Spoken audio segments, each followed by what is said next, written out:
our series, Our Future on the Ballot, where we talk to exciting candidates from across the country. And right now we're going to talk to Vikki Goodwin, a Democratic representative from the Texas State House, representing House District 47, which is Western and far south Travis County. For those of you who don't know Travis County, roughly the Austin area. So one of 12 representatives in Texas who flipped their district blue in 2018. She's now running for re-election against an Austin police officer, Republican Justin Berry, who has centered his campaign on opposing the Austin City Council's decision this summer to cut the police budget and take that money and direct it toward other social services. So Representative Goodwin, first of all, thank you so much for joining us today. We're really excited to hear from you. Thank you. In your first term, you authored 5 bills that passed in the House. What are you most proud of in your time as a lawmaker in the last couple of years? Well, my passion is public education. So while I wasn't the primary author on our school finance reform bill, I was a co-author. And that bill put $6.5 billion additional dollars into our public school system. That allowed our teachers, our cafeteria workers, librarians, counselors, bus drivers, everybody to get raises. And that's really important. I think public education is foundational. It allows us to have a vibrant economy, and it's just so important. So that to me was the big bill that we passed last session. Of course, going forward, the concern is we have to keep that promise and keep that investment in our public education. So your opponent, speaking of where we invest money and where we send money, your opponent has focused his campaign on opposing the Austin City Council's unanimous decision to cut $150 million from Austin Police and shift those resources toward community-based public safety programs. So what's your position on the City Council's decision? Well, let me first say that I am in favor of local control and allowing our city leaders to make decisions about city police departments and county leaders to make decisions about the constables and sheriff's departments. I just think that's really important. Second, the city of Austin didn't defund the police, which is what my opponent likes to say. In fact, Austin spends more on its police force per capita than other large cities in Texas like Houston, Dallas, San Antonio. The Texas Tribune actually posted some graphics on that. And I respect the need for law enforcement, but as we have seen, police can go too far in their authority, and police brutality is unacceptable. The city of Austin chose to cancel the cadet classes to ensure they're providing the necessary training on de-escalation tactics, and I think that's really important. And I just have to say, that, it was pointed out to me, the state of Texas actually decreased the budget for DPS at one point, and no one claimed the governor had defunded public safety at that time. We're also talking about taking some of the responsibilities away from DPS, the driver's license division, because DPS hasn't been handling it well. But you don't see the federal government coming and saying, we're going to penalize you for your decisions. But that's what our governor is doing. He's trying to penalize Austin for making decisions they believe are in the best interest of the community. So I believe in local control. Interesting. So Governor Abbott and other Republicans first threatened retaliation for the budget cut. And last month, Governor Abbott went further, announcing his intention to have the state take over the Austin Police Department, speaking of local control. How have people in your district reacted to this pressure from the state government? Well, we don't really take it that seriously, although it just really surprises us that we're constantly attacked by the legislature. There's been this animosity between the state and the city of Austin for so long, and it's just it's hard to understand because we have the best university. I went to the University of Texas. We have the most entrepreneurs and patents in Austin. We have the best live music scene in the state, and we have Franklin's barbecue. But in seriousness, I think Republican lawmakers see heavily Democratic-led city councils as a threat to their power. And those of us in the Travis County delegation are used to this. And, you know, we just want to have good government. Wanting to have good government seems like a very legitimate request. So speaking of that, you know, you flipped your district in 2018. What lessons did you take away? I mean, that's a significant thing in Texas, right? To turn a district blue in a state that is historically not the bluest state in the union. What lessons did you take from that run, and what are you carrying with you from that today? You know, I think the message that I had last time was I wanted to work on school finance reform, and that was very, very, very important to the district. And I knew that from my experience in work and in my volunteer positions over the years. And so I think people like to feel like they're heard. My opponent at that time said he didn't know what to do about it. So, and that's just not the right answer. You have to have an answer for these really important issues. This time around, public education is still important. And we have seen with school reopenings how chaotic it has been because our state keeps giving these guidelines on how the schools should be reopened. And over the summer, they gave 14 different guidelines that made it really difficult for our superintendents to figure out how they were going to do things. They were coming up with some creative ideas, like having some classes outside when the weather permitted, you know, having a smaller capacity, bringing in students that have learning disabilities first. So they were really trying to be creative in how they could meet the needs of the communities, the families, and the teachers.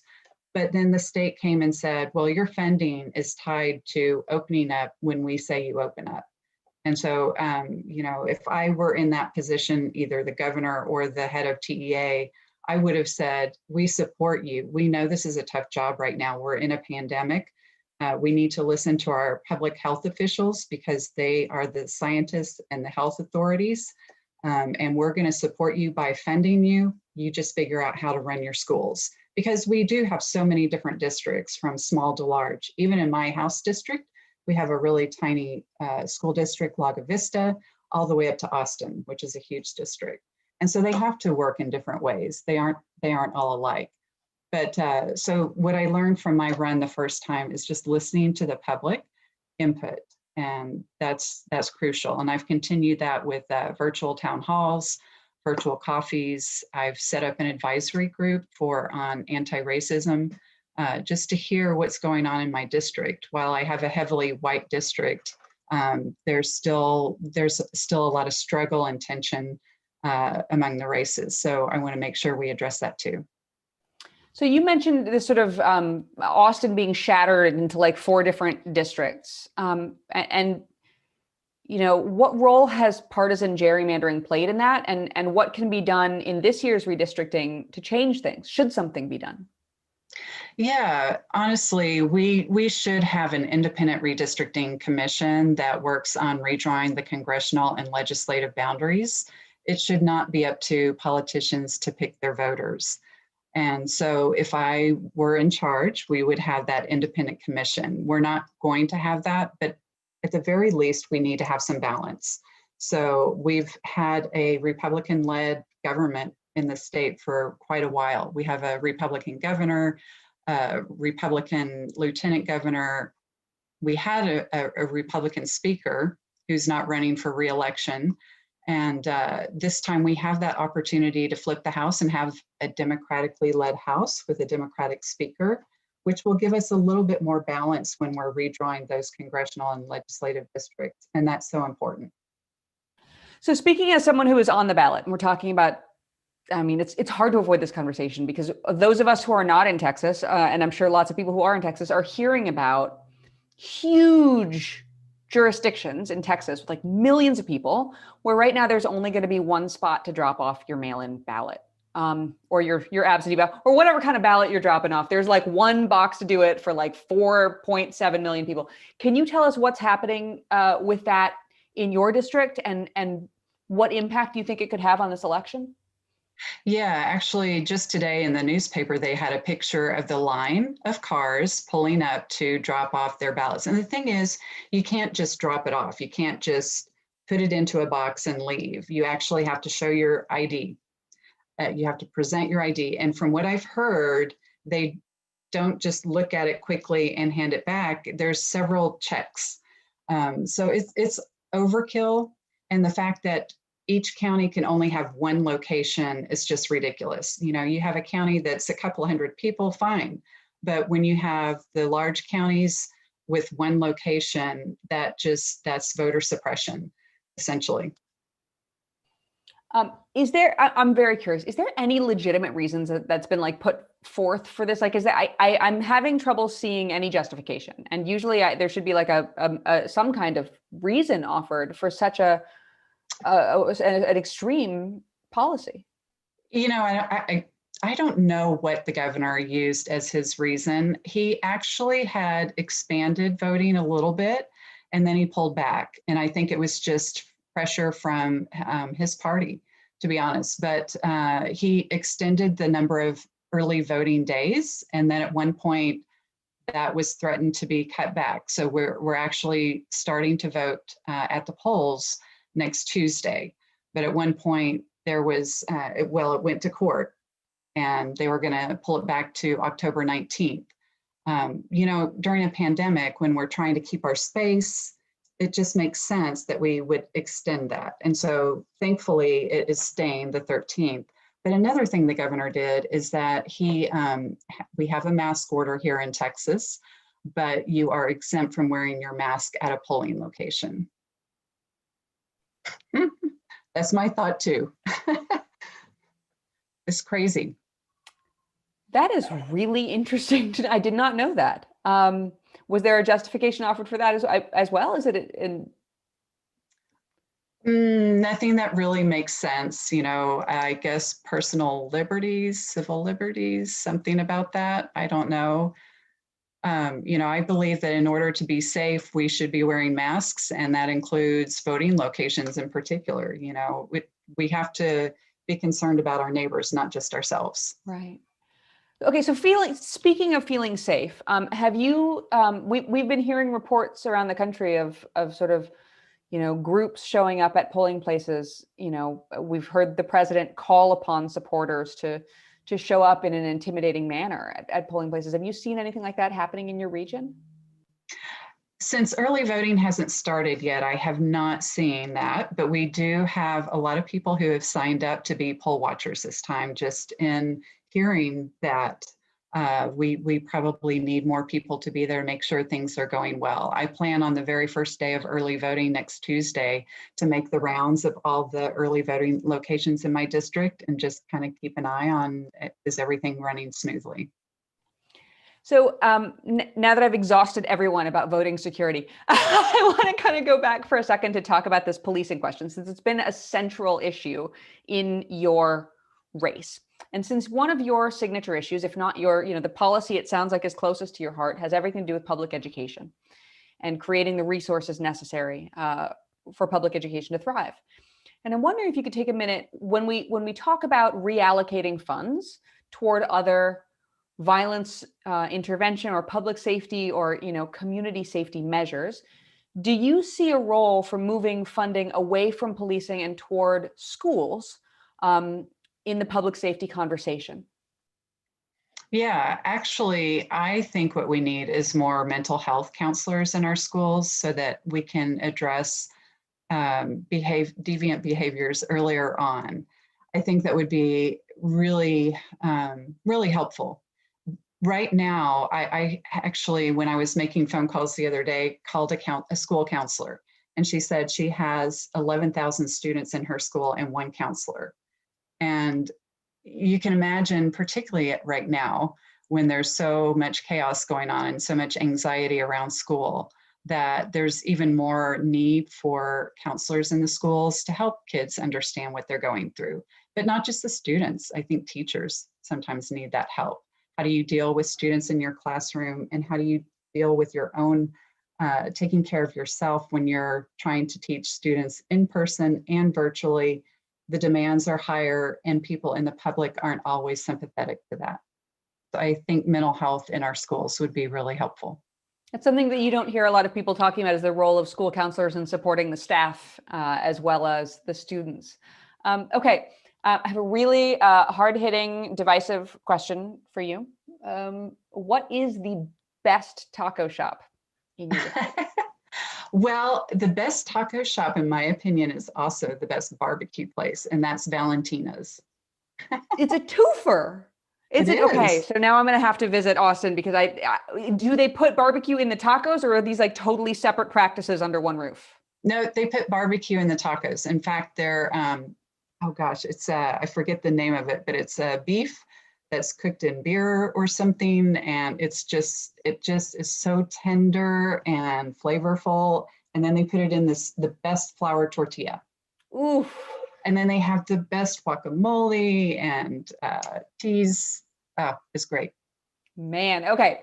Next question in our hard hitting divisive segment. I am told that the unofficial slogan of Austin is "Keep Austin Weird." Yeah.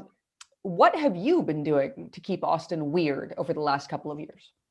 Oh my, what have I been doing to keep Austin weird? Mm. Oh my goodness, you threw me for a loop there. I don't know. I didn't mean for it to actually. What have I been doing to Well, keep this is Austin proof that weird? we don't prep beforehand. Oh, I what's don't the best? know. I'm What's pretty your favorite boring. weird thing about Austin then? What is your favorite bit of weirdness? Even if you have been too busy doing other responsible adult things to keep Austin weird, what's the best weirdness you see on a daily basis? Gosh, there's probably so many things. And after this show, I'm going to go, why didn't I think of X, Y, or Z? I love to travel. I love to read. I love to garden and cook. And nothing terribly weird. I don't know. I don't know. But Well, okay, well, we do have some artwork in the city that can be pretty weird. And one of the pieces of artwork that everybody goes and takes their picture in front of, it says, I love you always, I believe. Mhm. Now it says, I love voting. highly relevant in this Yes. year. And all of those people who love voting better distribute themselves into that one drop-off location with no masks as effectively as possible. All right, we're at the end of our show. Is there anything you would like to add further that differentiates you from the other candidate in the race, or a message to voters as we head into the final days before this election? Well, we are making this really tremendous push to expand Medicaid in Texas, and I think that differentiates myself from my opponent. It's just so important. Texas has the highest rate of uninsured. We have the highest maternal mortality rate. It's just unconscionable. So my message every day, all day long, is we need to expand Medicaid in Texas. Thank you for adding that. So keep Texas covered with healthcare as well as weird. Absolutely. All right. So thank you so much for joining us. We really appreciate having you and being able to speak about these ideas. For those of you listening, we do put the briefing on podcasts, on Apple Podcast, wherever you listen to podcasts. The appeal is going to be live again at 4 p.m. Eastern with The Count, a new show about what happens in a close election. If you were tuning into this episode and you liked our discussion about voter suppression, you will love The Count. So 4 p.m. Eastern, 3 p.m. Central. We'll be covering all of those issues and more. You can also follow The Appeal News on Facebook. You can follow The Appeal on Twitter for all the latest news. I'm Emily Galvan Almanza. Thank you so much for